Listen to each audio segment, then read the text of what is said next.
বন্ধুরা, আমরা এখন এসেছি এই বুড়ির বিটা মন্দির যেটাকে বলা হয়।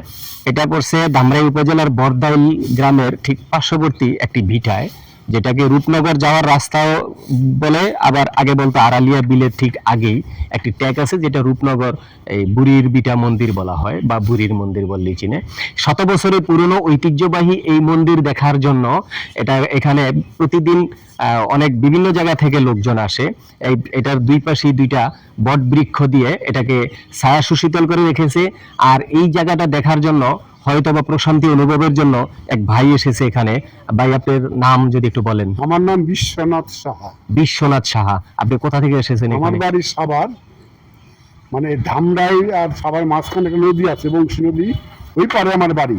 আমি এই পারে আসছি ধামরাইতে এখন। আচ্ছা, মানে এইখানে এই যে এখানে যে আপনি আসছেন, এখানে হ্যাঁ বুড়ির বিটা নামক একটা মন্দির। এখানে প্রতি পৌষ মাসে এখানে একটা মেলা হয়। আমরা ছোটবেলার থেকে দেখে আসছি।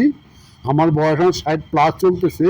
আমি ছোটবেলাতে দেখতেছি এটা, তার মানে 60 বছর আগে থেকে আমি দেখতেছি। আপনি এখানে কি প্রতিদিন আসেন? না, মাঝে মধ্যে না আসি, যখন ঘুরতে ইচ্ছা হয় তখন আসি। এসে আজকে আপনাদেরকে দেখলাম, দেখার জন্য আসছি যে আপনার সাথে কি করতেছেন আপনারা। আমরা একটা মন্দির এটা নিয়ে একটা মানে একটা ভিজিট করতে আসছি। এটা নিয়ে মূলত এটা ডকুমেন্টারি করতে গেলে তো অনেক কিছু জানা দরকার। তো ওরকম লোক দেখতেছি না। যদি আপনি এই বুড়ির বিটা মন্দির এখানে কতদিন যাবত, আজ থেকে কত বছর আগে থেকে এটা আপনি জানেন? জানা মতে প্রতি রোববার দিন সন্ধ্যাবেলা অনুষ্ঠান হয় না? প্রতি রোববার দিন বিকাল দিয়ে আসতে পারতেন, তাহলে আপনি মূল মন্দিরের লোকজন সেবায়তকে পাইতেন আর কি। আচ্ছা আচ্ছা, সেবায়তটা বোধ হয় আশেপাশে কোথাও থাকে।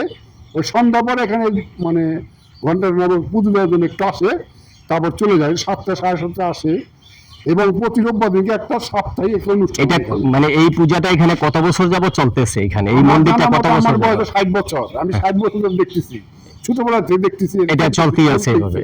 তার মানে আগের চাইতে এখন কি আপডেট হয়েছে? হ্যাঁ, আগে আপডেট অনেক উন্নত। সাভার এক দানবীর আছে, অভিনাম, মানে নাম, ভিন্ন ধর্মের মুসলমান লোক। সেখানে দান করে এই জিনিসটার পরিচ্ছন্নতা সৌন্দর্য। একজন মুসলমান মানুষ হয়েও হিন্দু মন্দিরে অনেক টাকা দান করে মন্দিরটা খুব উন্নত করে দিচ্ছে। আচ্ছা আচ্ছা। এবং প্রতি বছর যখন পৌষ মাসের অনুষ্ঠান হয়, এখানে সে লক্ষ লক্ষ টাকা খরচ করে। নিজে এসে সাভার অভিষেক সে এটা করে দিচ্ছে এখানে। আচ্ছা, এছাড়া মানে পার হয়েছে উনি একা করছে নাকি ওনার সাথে আরো লোকজন আছে? তো আমি আমার জানা সে একাই করছে। একাই করছে এই বালি ফালানো এবং এই যে বাউন্ডারি করা যা কিছু আছে জায়গা কিনে বড় করে দিচ্ছে, এবং ওদের ভবিষ্যতে সে আরো করবে বলছে। যা প্রয়োজন সেটা করে দেবে, তাই না? এটা একটা ভালোবাসা, তাই না? আপনাদের কাছে কেমন অনুভূতিটা কেমন লাগে? মানে ভালো, মানে আমরা সহজাতি কিছু করতে পারি না, ভিন্ন জাতি লোক হইয়া মানব সেবা, মানে একটা মন্দির সেবা সে করতেছে। এটা ভালো না আমাদের জন্য?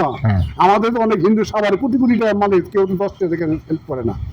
ভিন্ন ধরনের লোক হইসা এখানে মন্দিরটা কত সুন্দর করে দিচ্ছে। দেখেন বন্ধুরা, আমরা এই বিশ্বনাথ সাহা, তাই না, বিশ্বনাথ সাহা এই দাদার কাছ থেকে শুনলাম যে এই মন্দিরটা আগে যদিও অযত্ন আর অবহেলায় পড়ে থাকতো, কিন্তু পরবর্তীতে দেখা গেছে যে একজন মুসলিম ধর্মের অনুসারী সাভারের স্বনামধন্য একজন বিশিষ্ট ব্যবসায়ী ওবায়দুর রহমান অবি, এই ওবায়দুর রহমান অবি ভাই এখানে দানবীর হিসাবে এখানে যতটুকু তার সম্ভব হয়েছে তিনি স্বমহিমা এবং ভালোবাসায় উদ্যোগী হইয়া এখানে তিনি উন্নয়ন কাজে ব্যয় করেছেন।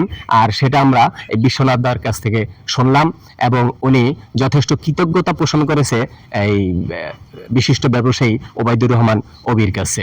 তো বন্ধুরা, আমরাও কৃতজ্ঞতা জানাই এরকম এই ধর্মীয় উপাসনালয়গুলোকে জাগ্রত করে রাখার পিছনে যারা একটু হলেও শ্রম দেয় বা সময় দেয়, ভালোবাসা দেয়, তাদের প্রত্যেককেই শুভেচ্ছা এবং অভিনন্দন। ধন্যবাদ সবাইকে।